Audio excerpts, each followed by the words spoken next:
অন্য সক্ষমতা নেই, শুধুমাত্র ভালো কমিউনিকেশন। তাহলে আজকে আমাদের সেশনটা চলবে, বিশেষ করে স্যার যখন কথা বলবেন একেবারে ম্যানার ফুলফিল এখন যতই কষ্ট, যদি একান্ত ইমার্জেন্সি হয় বয় করতে প্রয়োজনে বাইরে যেটা টুকটাক শব্দ না, বুঝতে পারছো?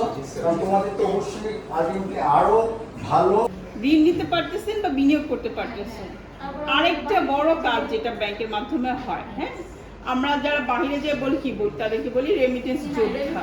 তার মানে কি ব্যাংকিং চ্যানেলের মাধ্যমে আমরা রেমিটেন্স আসে, হ্যাঁ, এবং এটার কিন্তু মানে ব্যাপ্তি কিন্তু বিশাল, ঠিক আছে? আমরা কিন্তু ছোটভাবে আপনারা কি জানি বিন্দু বিন্দু জলে কিন্তু সিন্ধু হয়, তাই না?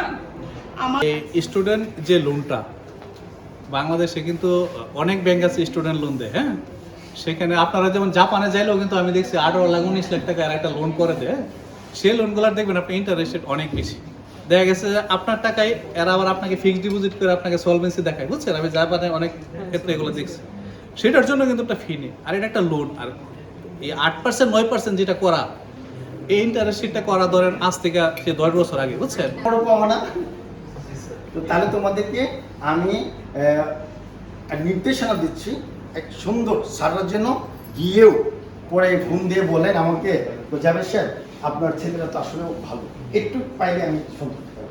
কি ঠিক আছে? তাহলে তো এই ব্যাংক টিকবে না, কারণ প্রবাসী কল্যাণ ব্যাংক এটা রেমিটেন্স যোদ্ধাদের ব্যাংক।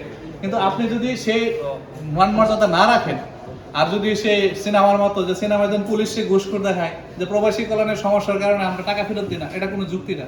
2011 সালে এই ব্যাংক নিয়েছে, এর আগে কি লোক প্রবাসে যায়নি? এই ব্যাংক না থাকলে কি আমি প্রবাসে যাবো না? প্রবাসে স্টুডেন্ট বিষয় তো 8% করে নেবে, আর ওয়ার্কার হিসেবে 8% কর নেবে, আর স্টুডেন্ট বিষয় নেবেন আপনার 11%।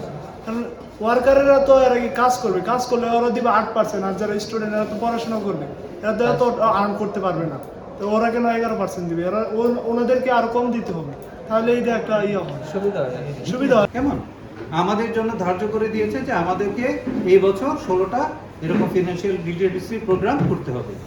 তো তারই আজকে আমরা এই 5ম প্রোগ্রামটা করছি আজকে আপনাদের সাথে কিশোরগঞ্জ। আচ্ছা, সর্বোচ্চ 10 লাখ। আচ্ছা, তারপর হচ্ছে আরেকটা হচ্ছে ধরেন কোনো কারণে অ্যাক্সিডেন্টলি আমার ভিসাটা বাতিল হয়ে গেল, বাই চান্স এর কারণ হতে পারে, তখন কি আমাকে ওই যে ঋণের টাকাটা বা যে কিস্তিটা বলছেন মানে আসল টাকা মানে সুদের টাকাটা, ওই সুদের টাকা কি আমাকে দিতে হবে না আমার মূল টাকাটা দিতে হবে? বাতিল হবে কবে? ধরেন হচ্ছে যাওয়ার পর বা লোন নেওয়ার পরে অ্যাক্সিডেন্ট দিয়ে আমার ভিসাটা বাতিল হয়ে গেছে, কতদিন পরে? ধরেন 1 মাস বা ভিসা বাতিল হয় সাধারণত কতদিন পরে? সেটা জানি না, বাট বাতিল তো হতেই পারে। জানতে তো হবে, আপনি একটা প্রশ্ন করবেন, আপনাকে জানতে হবে না? সেটা আপনারা যদি জানেন তা আপনার বিস্তারিত আরো ভালো করে আপনারা দিবেন। আমরা ধরো আমি যদি জানতাম যদি, তাহলে তো এখানে আমরা আসতাম না। ভিসাগুলো না ওইভাবে বললেন না ভাই, এটা তো আক্রমণাত্মক কোনো কিছু না।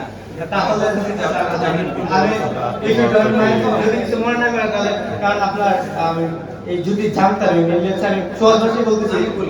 আমি বলি ভিসা সাধারণত বাতিল হয়ে যায়। আচ্ছা শোনা, আপনার প্রশ্নের উত্তরে যে আপনাদের যে সিইউ থাকবে সেখানে আপনার রিফান্ড পলিসি থাকবে। যদি ভার্সিটি যদি যে আপনাকে যে সিইউ দিছে সেটার এগেইনস্টে যদি আপনি ভিসা না পান, তাইলে ওই ভার্সিটি টাকাটা ব্যাংকে আবার ফেরত দিবে। সেক্ষেত্রে যতটুকু ফেরত দেয় বাকি টাকাটা আপনাকে বিয়ার করতে হবে, কেমন?